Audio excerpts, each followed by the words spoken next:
Welcome to the final installments of Dark Knight's Death Metal. Now, I'm not going to get you guys caught up on anything in the story. You go down below in the description, watch the playlist, get caught up. But if you guys are ready, let's dive into this huge finale.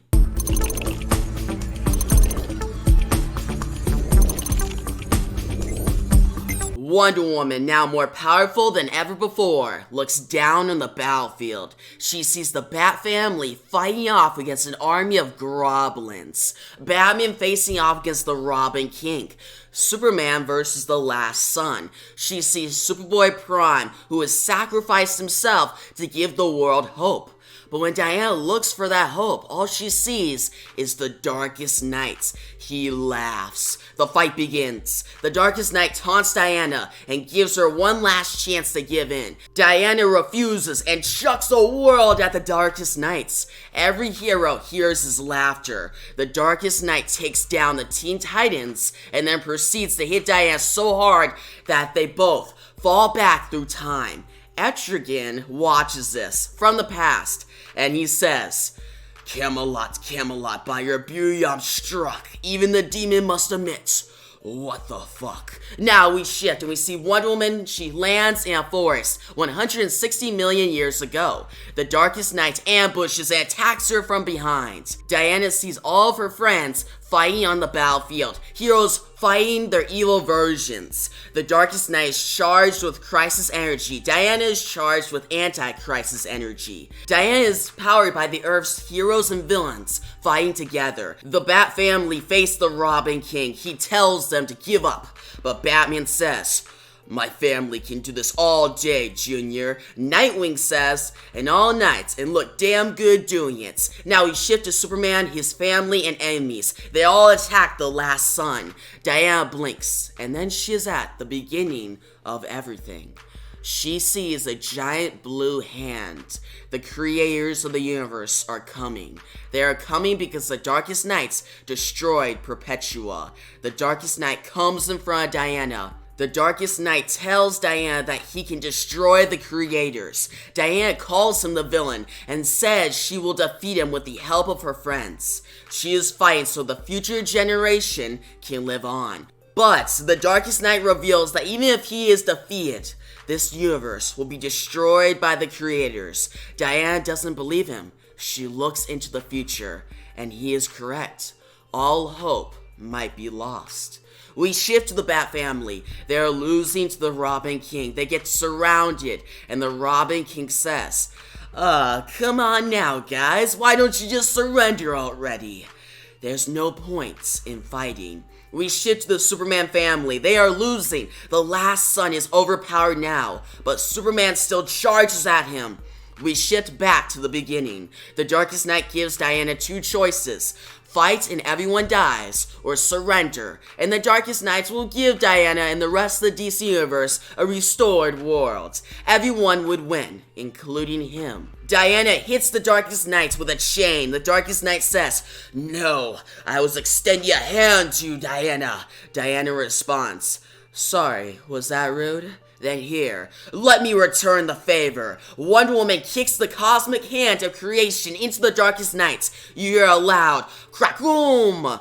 Now Diana gets a surge of power. The heroes begin to win. Diana keeps punching the Darkest Knight harder and harder through time itself. But instead of backwards, forward. You hear a boom as they fly to the end of time past round tables. Diana and the Darkest Knights start going toward the Death Sun, the end of everything. Diana says, This is where you die, monster. The Darkest Knight responds, better hurry then, because they are here.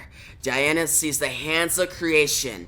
They are almost here, and they will destroy this universe. The Darkest Knight laughs and says, this is our last chance, Diana. We can still win. You can't create worlds. I can. I'll kill the hands and give everything in Eden. It doesn't have to end this way. We shift to Batman. All the Bat family are dead, and the army of goblins dead as well. Only Batman, the Robin King, left. The Robin King taunts Batman. Batman takes out his Black Lantern ring and brings back his family and the army of goblins. He says, See, now I have an army, and yours. So yeah, I'm Batman, but it feels even better to say, we're all Batman, except for you, punk.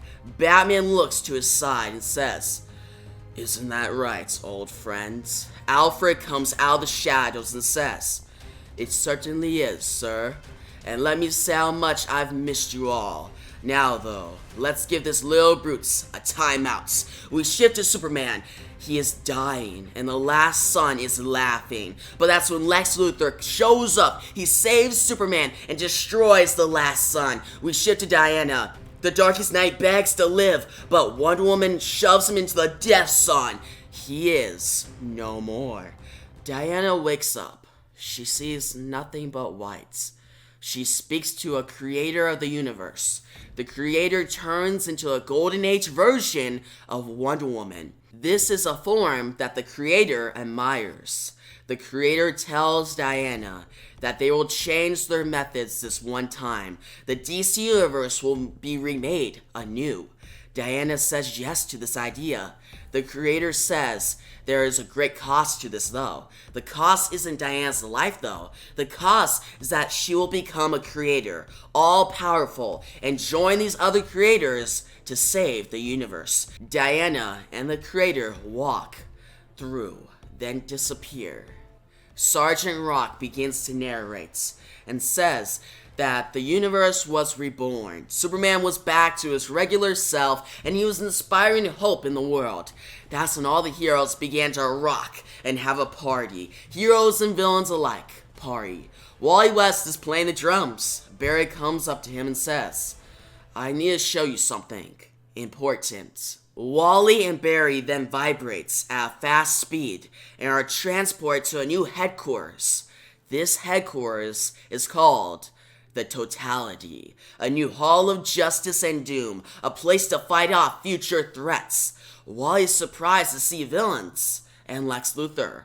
Wally says, what's happening? Lex responds, what's happening, Wallace, is everything. The heroes and villains begin to explain that everyone is back to their original selves because of Wonder Woman's sacrifice. People who died are coming back. The dark multiverse is below, the House of Heroes in the middle, and the multiverse at the top. There are new multiverses being born. It's becoming an omniverse. They can track everything. The only thing that the heroes cannot trace is Darkseid. It's a mystery. Wally thinks this is very creepy, right? But the fact is, it's all new. An infinite frontier. The big revelation, though, is that our Earth, Earth Prime, is no longer the center. There's two centers. The other center is the opposite of Earth. Martian Manhunter calls it the Alpha World, or the Elseworlds, a mystery world that will arrive soon. This will be the next threat the Justice League will face. We shift to Sergeant Rock on Earth 0, 1943. Rock writes on these events down in Carter Hall's journal. Rock gives Hawkman the journal. Rock then says to the reader that war never ends. The fighting never stops. Sergeant Rock concludes with, so I leave you with this, in this fragile moment between battles in this never-ending war. May we all see things through new eyes, like Diana did. May we see that everything we do, every story, mine and yours and theirs, is ours, and it all matters, always. Sergeant Rock charges into war with the JSA at his side, and that's how we conclude Dark Knight's Death Metal. So that was the conclusion to Dark Knight's Death Metal, and that was a pretty solid finale, in my opinion. I thought it was pretty good. Now, my favorite line in the entire issue would be Etrigan's line, when you see the Darkest Knight and Wonder Woman just hurtling through all the time in the past, right? And Etrigan notices this, and he rhymes. He's like, Camelot, Camelot, by your beauty I'm struck, even the demon must admit, what the F, right? And I really liked it, because I actually laughed out loud when I read this, because I know some people may find it cringy, oh, why is Etrigan saying that? But I thought it was a great line, and it was still a funny line. Like, it broke up the tension. It was like, oh, epic stuff going on. a lot of high tension, high stakes, and oh, okay, nice laugh here. But it was a little out of space, like out of tone a little bit, but I still liked it. But still, we have Darkest Knights versus Wonder Woman. It was a very epic fight. Diana has to choose between joining him and saving the universe, or destroying him and letting the creators destroy the universe. So either way, it was not a good choice. But like Wonder Woman always does, she finds hope, she fights till the end, and she wins. And I really like that. It was an epic fight, seeing them fight through all creation, seeing Diana slam the hand of creation into the Darkest Knights, which I thought was super dope. Like, when she's like, oh, let me return the favor, and just slams that into his face, I'm like, that's what I'm talking about. Now, continuing, you see, after this whole fight has ended, the universe has been destroyed by the creators. The creator talks to Diana, at least one of the creators, right? A similar being to, like, Perpetua. And when they talked and the creator turned into the Golden Age Wonder Woman, I thought that was very great. It brought back a lot of nostalgia. It was a really nice scene. I like what they do with Diana. I like what Scott Snyder did with Diana. And how she sacrificed herself, but she's more powerful than ever now, and she's gonna be fighting with the other creators. It's a new status quo. It's different and new. I'm excited for that.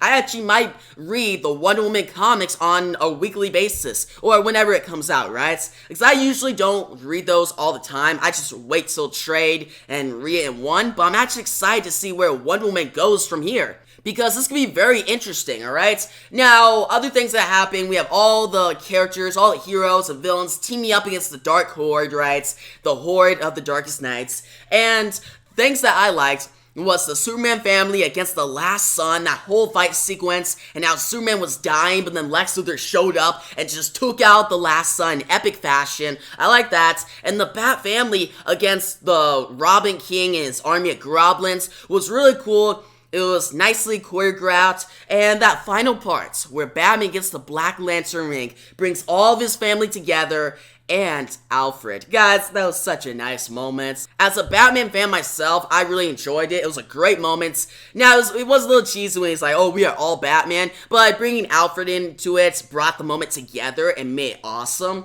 Now, other than that, other heroes showed up, and they had all their great moments, but after the universe was reborn by Diana and the creators, you see everything is back to its regular status quo. Now, I did find it a little cheesy and kind of dumb when they all partied. Like, I get that in the original Dark Knight's Metal they did that, but even there, in that original event, when that happened, it was just so sudden, it didn't really make that much sense. So I have it here. I get you're trying to relate it back to the original events, right? But I didn't really enjoy that. Like, yeah, it's always cool seeing your heroes and villains dancing it out. And yeah, this time you have the villains join in, but it was kind of dumb to me a little bit, alright? It was a little cheesy. But still, you have Wally's playing the drums. I did like that. And Barry then takes them to the Totality. And seeing that new headquarters, like, guys, you have the Hall of Justice, you have the Watchtower, and now you have the Totality. Like, the Totality is so cool. And see all the villains and heroes there. Then it's revealed that now it's an Omniverse and Infinite Frontier, which I really like. That was a good way to spin it.